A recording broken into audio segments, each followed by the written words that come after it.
motivational story to share with you guys. It won't take long and it's going to be worthwhile. So please be seated. You're going to like it. I promise. I have a dream. You have a dream, ladies, gentlemen? I believe you do. My dream is to one day become a professional race car driver. So when I get bored or have nothing to do, I'll be driving this invisible race car of mine, holding the steering wheel, shifting this invisible gear stick. Sometimes they even make car noises too, like something like that. You get the picture.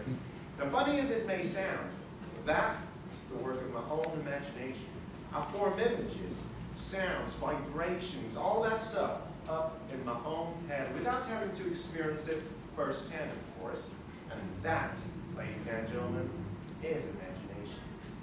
Fulfills our desires that cannot be fulfilled in reality. I can't afford to drive a race car, but I can, however, imagine myself driving one. At a higher level, imagination works as a key to our inner potential. It allows us to solve unusual problems in tough, rough situations. People with imagination think extraordinarily. They think outside of the box. If you give me or someone with imagination a maze puzzle, we'll start turning the paper upside down, writing lines across the whole page, doing weird things, things that normal people don't do. And that is because we see the problems the way normal people don't see. People with imagination see solutions that aren't there and then they push the boundaries of reality to the extreme. They make the impossible possible. Imagination itself also allows us to wonder about the world around us. It makes us make up questions as to how things happen, how things can be created, or even how things can be improved. Kindly take a quick look around you.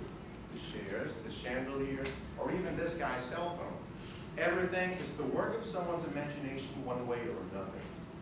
If it weren't for imagination, Salvino Diamante wouldn't have invented the eyeglasses, an invention that allows people with optical difficulties to live a normal life. And if it weren't for imagination, Henry Ford would have changed the face of automotive history.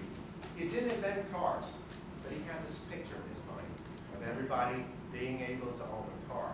You don't have to be rich, you don't have to be powerful, just be who you are and own a car. So he created this production line system which cut the cost of building a car significantly. He made cars accessible to the mass.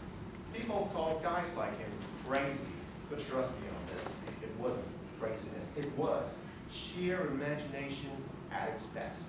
Now at this point you may stand up and argue that, hey, it can't be imagination, it's got to be knowledge. Because without knowledge, these guys would just be a bunch of daydreamers. Well, sir, you can have a seat, and let me put it like this. Imagination tells you where you have to go. It tells you which direction you should be heading. It sets your destination and it defines your goals. Well, on the other hand, knowledge tells you more about how to get there. It is the route to your goals. But I believe back in the early 1900s, there were lots of people with the right knowledge as to how to build a functional airplane. But somehow there were only 2 men from Ohio who had the right imagination. So that's why Wilbur and Olin Wright conducted experiments, did researches, and succeeded in building the world's first functional airplane, all because of imagination.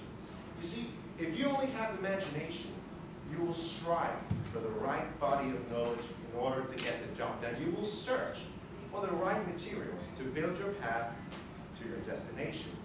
But if you only have knowledge, well, you may be smart, you may be intelligent, but because you don't have a destination, you don't have a goal, you won't be going anywhere. Imagination is the key player here. Imagination is the protagonist.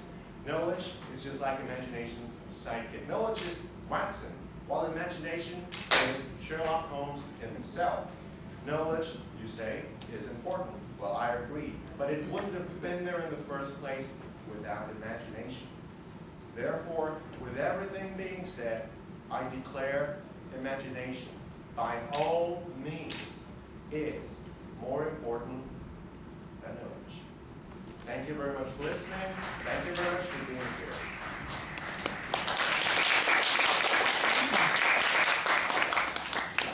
Great speech. Are there any questions? you see hands rising to ask questions?